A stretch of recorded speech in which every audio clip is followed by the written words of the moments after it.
మిగ్జామ్ తుఫాను తాటికి Tamil Nadu, AP అతలాకుతలమయ్యాయి. After cyclone Michong made landfall in India's state Andhra Pradesh and triggered torrential rains in Tamil Nadu. Chennai के कई इलाके में पानी लगातार बारिश के बाद बाढ़ जैसे हालात, लोग मजबूरन घरों में कैद, चारों तरफ पानी।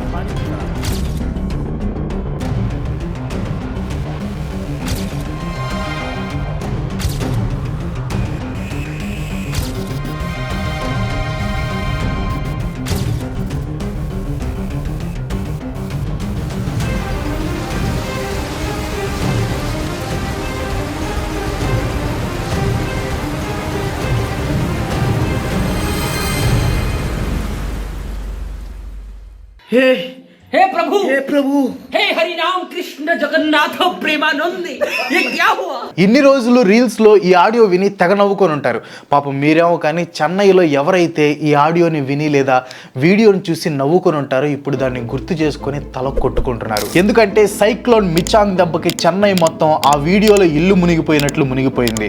వర్షం వల్ల చెన్నై మొత్తం నీటిమయమైపోయింది. రోడ్లు, ఎయిర్పోర్ట్లు, చెరువుల్ని తలపిస్తున్నాయి. మిచాంగ్ దెబ్బకి చెన్నై మాత్రమే కాదు ఆంధ్రప్రదేశ్ కూడా ఎఫెక్ట్ అయింది. మా చీరాల్లో అయితే భారీ వర్షాలు, విపరీతమైన గాలులు. మీరు నా పక్కన చూస్తున్న వీడియో నేను స్టూడియోలో ఉన్నప్పుడు తీస్తుంది. ఒక ఫన్నీ ఇన్సిడెంట్ చెప్తాను, ఇంట్రెస్ట్ ఉన్న వాళ్ళు చూడండి, లేదంటే ఒక 30 సెకండ్స్ స్కిప్ చేయండి. బయట భయంకరమైన గాలి, వర్షం. ఇంట్లో ఒక్కడనే అమెజాన్ ప్రైమ్ లో దోత వెబ్ సిరీస్ చూస్తున్నాను, రీసెంట్ గా వచ్చింది కదా నాగ చైతన్యది. మంచి థ్రిల్లింగ్ సీన్ వస్తుంది అనమాట. కోఇన్సిడెన్స్ చూడండి, ఎగ్జాక్ట్ గా వెబ్ సిరీస్ లో సడన్ గా ఒక సౌండ్ వచ్చింది. అదే టైంకి మా ఇంట్లో కిటికీ అద్దం పగిలిపోయింది. బయట బాగా గాలి రావటం వల్ల అటు కొట్టుకుని పగిలిపోయింది అనమాట. ఆ ఫోటో కూడా మీకు ఇక్కడ చూపిస్తాను చూడండి. కొంచెం సేపు ఈ గుండెకాయ తాగిపోయింది. అయితే చెన్నైలో, ఆంధ్రప్రదేశ్లో వచ్చింది ఒకటే తుఫాన్, కానీ చెన్నై మాత్రం బాగా ఎఫెక్ట్ అయింది. ఎక్కడ చూసినా వరద నీరు. సేమ్ ఇలాంటి సిచ్యువేషనే 8 సంవత్సరాల క్రితం వచ్చింది. ఆ టైంలో నేను కూడా చెన్నై ఇన్ఫోసిస్ లోనే ఉన్నాను. మా ఆఫీస్లో అయితే ఇక్కడ వరకు వాటర్ వచ్చేసాయి. 2 days అయితే మేము ఆఫీస్లోనే ఇరుక్కుపోయాం. ఫుడ్ కూడా చాలా ప్రాబ్లం అయింది. అప్పుడు చెన్నై పరిస్థితి అది visual still in my mind. 50,000 కోట్లు నష్టం. జస్ట్ చెన్నైయే కాదు, 2005లో ముంబై, 2013లో ఉత్తరాఖండ్, 2012లో అస్సాం, 2020లో హైదరాబాద్, మొన్న జులైలో అయితే గత 40 సంవత్సరాల్లో ఎప్పుడూ లేనంత ఢిల్లీలో వరదలు వచ్చాయి. ఇలా ఇండియాలో ఉన్న మేజర్ సిటీస్ అండ్ స్టేట్స్ అన్ని మ్యూజికల్ చైర్స్ లాగా ప్రతి ఏటా ఏదొక సిటీ లేదా ఏదొక స్టేట్ సైక్లోన్స్ వల్ల మునిగిపోతున్నాయి. సో ఎందుకని ఇండియాలో ఉన్న మేజర్ సిటీస్ ఇంకా స్టేట్స్ ఇంత ఎఫెక్ట్ అవుతున్నాయి? కొద్దిగా వర్షం ఎక్కువ పడినా ఎందుకు ఈ సిటీస్ అన్ని చెరువుల్లాగా మారిపోతున్నాయి? ఈ సైక్లోన్స్ అనేవి న్యాచురల్ గానే వస్తున్నాయా లేదా వీటిల్లో కూడా మానవ హస్తం ఏమైనా ఉందా? అసలు ఎందుకు ఇండియా ఫ్లడ్స్ ని తట్టుకోలేకపోతుంది? ఈ ఫ్లడ్స్ ప్రాబ్లం కి సొల్యూషన్ ఏమైనా ఉందా? వీటన్నిటికి ఆన్సర్ ఈ రోజు వీడియోలో మనం తెలుసుకోబోతున్నాం. వీడియో చాలా అంటే చాలా ఇంపార్టెంట్, ఖచ్చితంగా షేర్ చేయండి. అసలు ఈ ఫ్లడ్స్ ఎందుకు వస్తాయి? ఫ్లడ్స్ ఎందుకు వస్తాయి? కాలం కాటేస్తే వస్తాయి, సింపుల్ ఆన్సర్. ఎక్కువగా వాన పడితే వరదలు వస్తాయి, అంతే కదా. 30 సంవత్సరాల క్రితం అయితే ఈ ఆన్సర్ కరెక్టే, కానీ ఇప్పుడు కాదు. ఈ 30 సంవత్సరాల్లో వచ్చిన వరదలన్నీ ఎక్కువ శాతం మానవ తప్పిదాల వలన వచ్చినవే, human mistakes. Man made mistakes వల్ల ఈ ఫ్లడ్స్ చేయాల్సిన నష్టం కంటే 100 రెట్లు ఎక్కువ నష్టం చేస్తున్నాయి. ఆ మిస్టేక్స్ ఏంటో ఇప్పుడు చూద్దాం. మ్యాన్ మేడ్ మిస్టేక్స్ లో మొదటిది క్లైమేటిక్ చేంజ్. ఈ క్లైమేట్ చేంజ్ అనేది ఓన్లీ ఇండియాకి ఉన్న ప్రాబ్లం కాదు, ప్రపంచం మొత్తం ఈ ప్రాబ్లం ని ఫేస్ చేస్తుంది. కానీ ఈ క్లైమేట్ చేంజ్ వల్ల కలిగే ఎక్కువ నష్టాన్ని మాత్రం ఇండియా ఫేస్ చేస్తుంది. ఈ క్లైమేట్ చేంజ్ వల్ల ఇండియాకి 2 కోస్టల్ లైన్స్ నుంచి ముప్పు ఉంది. ఇటు బే ఆఫ్ బెంగాల్, అటు అరేబియన్ సీ. రెండిట్లో టెంపరేచర్ పెరిగిపోయి సైక్లోన్ యాక్టివిటీ ఎక్కువ అవుతుంది. టెంపరేచర్ పెరిగిపోవటం వల్ల ఈ సైక్లోన్స్ అనేవి ఎక్కువ ఇంటెన్సిటీతో మెల్లగా కదులుతాయి. అంటే మామూలుగా 2-3 రోజులు తీవ్రంగా ఉండాల్సిన సైక్లోన్స్ వారం పాటు తీవ్రంగా ఉంటూ మెల్లగా కదులుతూ ఉంటాయి. దీనివల్ల ఆస్తి నష్టం, ప్రాణ నష్టం జరుగుతుంది. క్లైమేట్ చేంజ్ వల్ల అరేబియన్ సీలో 2001 నుంచి 2019 మధ్యలో సైక్లోనిక్ యాక్టివిటీ అనేది 52% పెరిగింది. 52%. కేవలం కోస్టల్ ఏరియాసే కాదు, ఈ క్లైమేట్ చేంజ్ వల్ల నార్త్ ఇండియా కూడా వరదల్లో చిక్కుకుపోతుంది. భారతదేశంలో వర్షాలు అనేవి మాన్సూన్ సీజన్ లో వస్తాయి. దాదాపు 80% వర్షాలు ఈ 4 నెలలు ఉండే మాన్సూన్ సీజన్ లో వస్తాయి. కానీ క్లైమేట్ చేంజ్ వల్ల ఈ మాన్సూన్ సీజన్ అనేది ఎఫెక్ట్ అయ్యి వర్షాలు లేట్ గా పడటం, ఒకేసారి మరీ ఎక్కువగా పడటం జరుగుతుంది. దీనివల్ల ఈ సంవత్సరం మొదట్లో నార్త్ ఇండియన్ స్టేట్స్ అయిన హిమాచల్ ప్రదేశ్, ఢిల్లీ, పంజాబ్, హర్యానా వరదల బారిన పడ్డాయి. మ్యాన్ మేడ్ మిస్టేక్స్ లో రెండోది అన్ప్లాన్డ్ డెవలప్మెంట్. దీనికి బెస్ట్ ఎగ్జాంపుల్ ముంబై.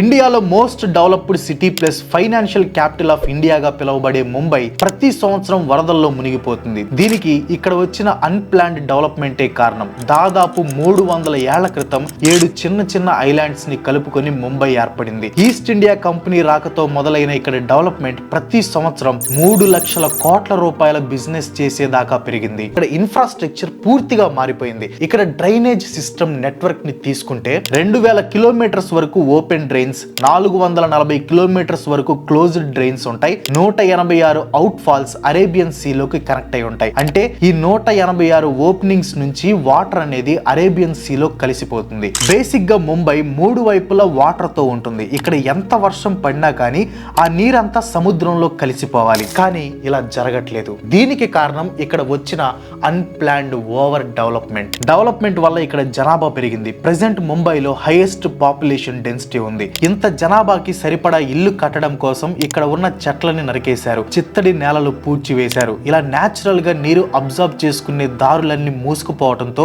ముంబై ప్రతి సంవత్సరం వరదలతో మునిగిపోతుంది. ఈ ఓవర్ డెవలప్మెంట్ వల్ల ముంబైలో వచ్చే ఇంకో ప్రాబ్లం సిల్టింగ్ అంటే నదులు చెత్త మట్టితో నిండిపోవటం. ముంబై లాంటి ప్రదేశంలో చెత్త అనేది టన్నుల కొద్దీ ఉంటుంది. ఆ చెత్త అంతా నదుల అడుగు భాగంలో ఉండిపోయి నదిలోని నీళ్లు పైకి వచ్చేలా చేస్తుంది. సో ఇక్కడ వర్షం పడినప్పుడు ఆల్రెడీ సిల్టింగ్ అయి ఉన్న మహీం, మీతి లాంటి నదులు బయటికి పొంగి ముంబైని నీటితో ముంచేస్తాయి. ఇక్కడ డ్రైనేజ్ సిస్టమ్ సాలిడ్ వేస్ట్ ని మైండ్ లో పెట్టుకుని డిజైన్ చేయలేదు.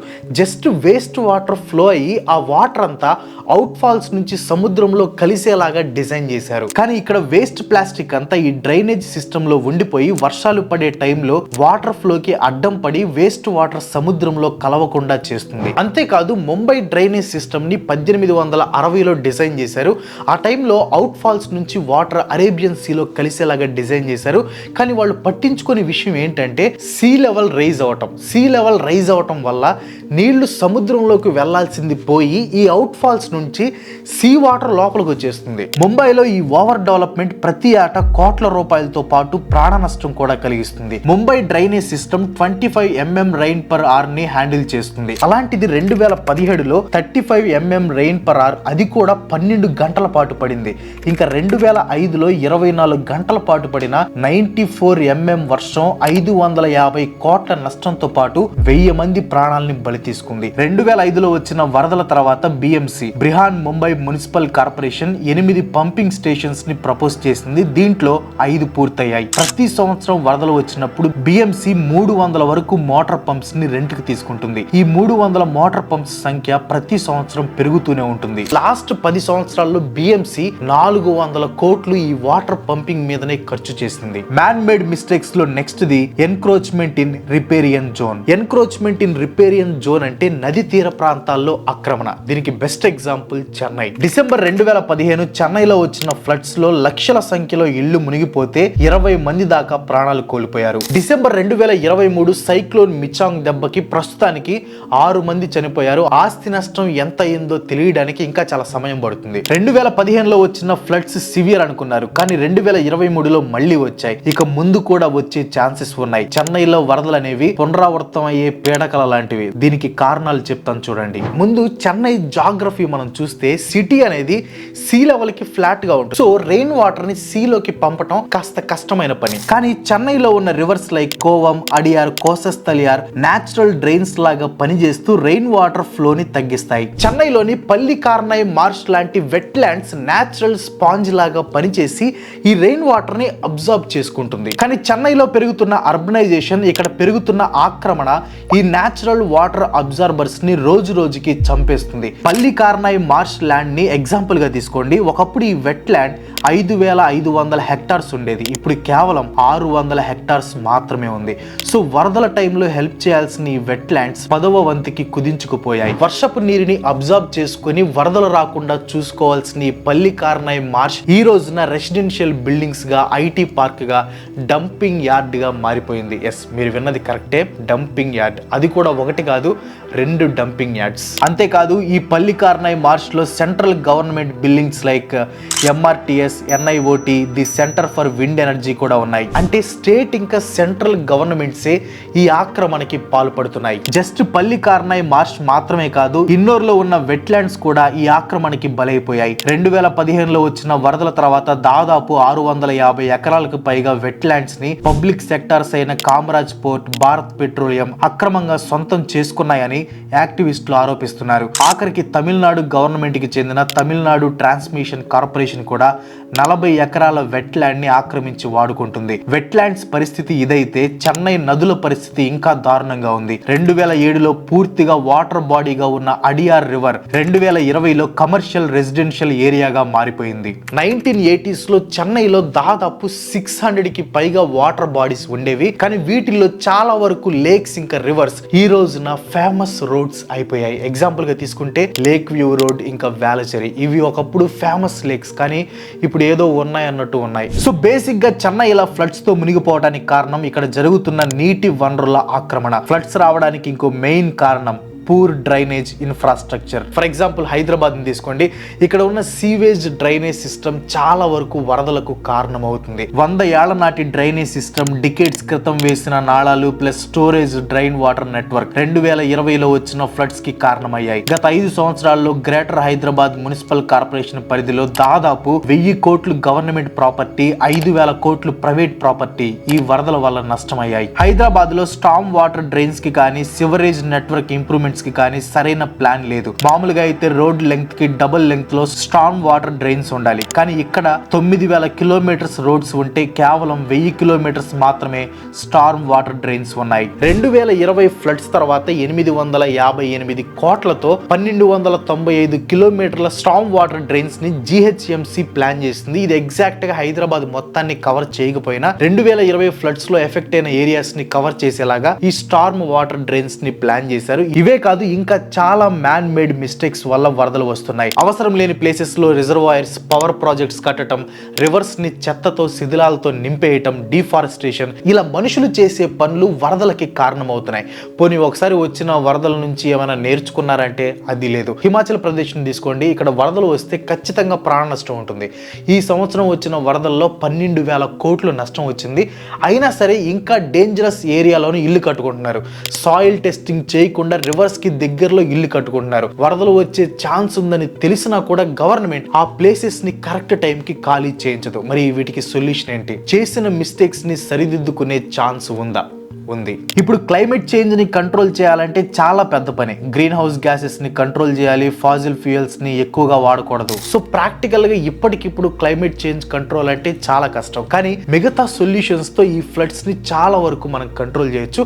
ఇప్పుడు చూడండి, వర్షాలు సరిగ్గా పడక, పంటలు సరిగ్గా పండక జనాలు మొత్తం సిటీస్ మీద పడిపోతున్నారు. అర్బనైజేషన్ పెరిగిపోతుంది. దీనివల్ల చెట్లను నరికేసి కాంక్రీట్ బిల్డింగ్స్ కట్టేస్తున్నాం. ఇప్పుడు వర్షం పడినప్పుడు ఆ నీళ్లు భూమిలోకి ఇంకిపోవాలంటే మట్టి నేల ఉండాలి.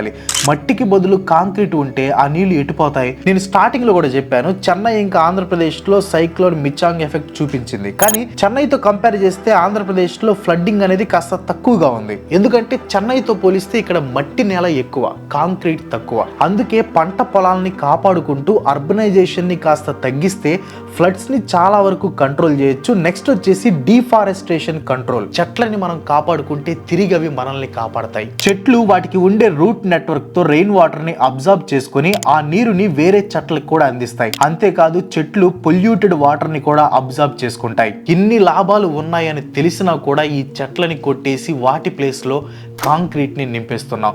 రిపోర్ట్స్ ప్రకారం గత 30 సంవత్సరాల్లో ముంబైలో దాదాపు 42% ట్రీస్ ని కొట్టేశారంట. 42% ట్రీస్. Can you imagine? ఇప్పుడు సిటీస్ లో ట్రీస్ కంటే మాల్స్ సంఖ్య పెరిగిపోతుంది. ట్రీస్ లేకుండా ఫ్లడ్స్ ని కంట్రోల్ చేయడం అనేది almost impossible. Next solution rain water storages లేదా డ్యామ్స్ ని నిర్మించడం. ఈ స్టోరేజెస్, డ్యామ్స్ పెద్దవై ఉండాల్సిన పని లేదు. ఇంటికి ఒక స్టోరేజ్ ఉన్నా చాలు. ఈ సొల్యూషన్ కాస్త ప్రాక్టికల్ గా వర్కౌట్ అవ్వదు అనిపించవచ్చు, కానీ నిజంగా ఇంటికి ఒక రెయిన్ వాటర్ స్టోరేజ్ ని ఏర్పాటు చేస్తే ఫ్లడ్స్ అనేవి సగానికి తగ్గిపోతాయి. ఆ స్టోర్ అయిన రెయిన్ వాటర్ ని కూడా మనం యూజ్ చేసుకోవచ్చు కూడా. ఇలా వాటర్ స్టోరేజెస్ కట్టడం కష్టం అనుకుంటే గవర్నమెంట్ కనీసం గార్డెన్స్ ని పార్క్స్ నైనా కట్టించవచ్చు. న్యూయార్క్ ని తీసుకోండి, 2021లో సైక్లోన్ వల్ల ఇక్కడ ఫ్లడ్స్ వచ్చాయి. ఆ తర్వాత ఇక్కడ గవర్నమెంట్ ఏం చేసిందంటే న్యూయార్క్ మొత్తం చిన్న చిన్న గార్డెన్స్ ని కట్టడం మొదలుపెట్టింది. ఇప్పుడు ఇక్కడ దాదాపు 2300 పబ్లిక్ గార్డెన్స్ ఇంకా పార్క్స్ ఉన్నాయి. ఇవి ప్రజలకి యూజ్ అవుతూనే రెయిన్ వాటర్ ని అబ్జర్వ్ చేసుకుంటాయి. What an idea sir ji. So conclusion ఏంటంటే సైక్లోన్స్, ఫ్లడ్స్ అనేవి న్యాచురల్. అవి ఒకసారి కాకపోతే ఇంకోసారైనా ఖచ్చితంగా వస్తూనే ఉంటాయి. కానీ వాటి నుంచి మనం ఏం నేర్చుకున్నాం, నెక్స్ట్ దానికి ఎలా ప్రిపేర్ అయ్యాం అనేది ఇంపార్టెంట్. 10 ఐటీ పార్కులు కట్టడానికి రెడీగా ఉన్న చెన్నైకి ఒక పెద్ద లేక్ కట్టడం పెద్ద విషయం ఏం కాదు. రోజుకి 870 కోట్ల రెవెన్యూ జనరేట్ చేసే ముంబైకి ఒక 5 పార్కులు కట్టడం పెద్ద ప్రాబ్లం కాదు. ఇండియాలోనే ఫాస్టెస్ట్ గ్రోయింగ్ సిటీ అయిన హైదరాబాద్ కి ఇన్నోవేటివ్ గా స్టార్మ్ డ్రైన్స్ ని కట్టడం ఇంపాసిబుల్ కాదు. కాకపోతే సంవత్సరంలో ఒకసారి వచ్చే ఫ్లడ్సే కదా అని లైట్ తీసుకోవడం వల్ల ఈ రోజున ఇలా బాధపడాల్సి వస్తుంది. లాస్ట్ వరకు చూసిన వాళ్ళు మీ ఇంట్లో చెట్లు ఉన్నాయో లేదో కింద కామెంట్ చేయండి. మా ఇంట్లో అయితే చాలా చెట్లు ఉన్నాయి. So that's all for today guys. ఈ వీడియో మీకు ఇంపార్టెంట్ అనిపిస్తే ఖచ్చితంగా లైక్ చేసి మీ ఫ్రెండ్స్ అండ్ ఫ్యామిలీకి షేర్ చేయండి. అండ్ ఈ వీడియో ఎలా అనిపించింది, బాగుందా, నచ్చిందా, ఇంకా ఇంప్రూవ్ చేసుకోవాలా, ఇంకా అర్థమయ్యేలా చెప్పాలా, మీ అభిప్రాయం ఏంటి కింద కామెంట్లు ఖచ్చితంగా నాకు చెప్పండి. అండ్ ఇలాంటి వీడియోస్ మిస్ కాకుండా చూడాలనుకున్నా, లేకపోతే నాకు సపోర్ట్ చేయాలనుకున్నా వెంటనే మన ఛానల్కి సబ్స్క్రైబ్ చేసుకోండి. ఇంకో మంచి మళ్ళీ కలుసుకున్న సెలవు. Bye bye.